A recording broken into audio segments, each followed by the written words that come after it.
Jæja, Andri Snær Stefánsson og Daði Jónsson, senn líður að þjóðhátíðardegi Akureyringa, kappleik milli K.A. og Þór. Hvernig eru K.A.-menn stemdir í að fá Þórsara í heimsókn? Ég skal byrja.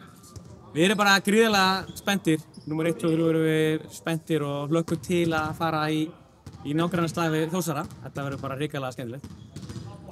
Já, algjörlega og þetta bara eina ástæðan fyrir maður í þessu að geta spila handbolta fyrir framan 1000 manns eða hvað það verður og það er ekki annað hægt en að vera spenntur.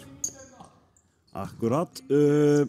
Nú eru liðin á dálítið mismunandi stað í deildinni og hafa átt dálítið mismunandi tímabil. Haldið að þetta gefi einhverja vísbendingu hvernig leikurinn mun spilast? Þessi leikir eru alltaf sérstakir og bara það er brannið. Þetta eru skemmtilegustu leikirnir fyrir okkur að spila og skemmtilegustu leikirnir fyrir Þór að spila. Það skiptir engu máli hvað er búið að gerast á undan eða eitthvað svoleiðis. Þetta eru bara alltaf hörkuleikir og já, bara skiptir engu máli hvernig þessi deildin er eða neitt svoleiðis. Já, bara algjörlega sammála því og bara leikirnir hafa sýnt það í gegnum árin að það skiptir engu máli og það er jafnvel á milli deilda, þannig að þetta er bara hörkuleikur, ég vissi það. Að því sögðu þá er þetta náttúrulega líka leikur í deild og það er allir leikir erfiðir þessari deild og allt svoleiðis. Þetta er bara hörku nágrannaslagur og það verður fullt af fólki og orku í húsinu og það verður svona smá ekstra fjör.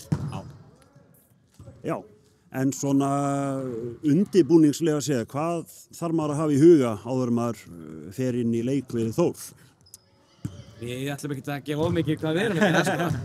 Nei, við erum bara að spila á okkar styrkleikum og það eru Þórsarar að gera líka. Það er ekkert nýtt undir sólinni þar sko. Við erum búin að spila 10 leiki bæði liði í þessari deild og við vitum hvað við erum góðir í og þeir vita hvað við erum góðir í og það er öfugt.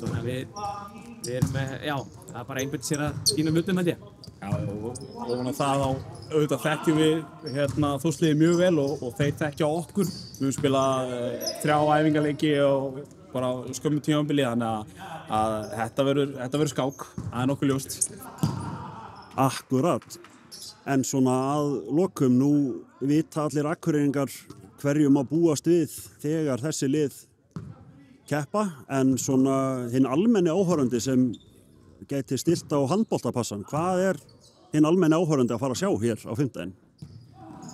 Það er mikill hiti, það má reikna með því. Nei, það má bara búast við hörkuleik, sennilega líkamlegum leik og það sem kannski gæðin verða ekki fyrir rúmi en það verður mikil barátta og mikið lagt upp úr því að gera sitt besta fyrir klúbbinn sinn. Já, held það bara á. Ég vona það, við fáum bara líka alvöru viðburð, bara hörku skemmtun og það sem verður tekist á en þetta verður bara líka skemmtilegur handbolti og það mætir það verður fullt af fólki og þetta verður bara alvöru viðburð sem við bjóðum upp á í K.A. Það er magnað, takk fyrir þetta herramenn.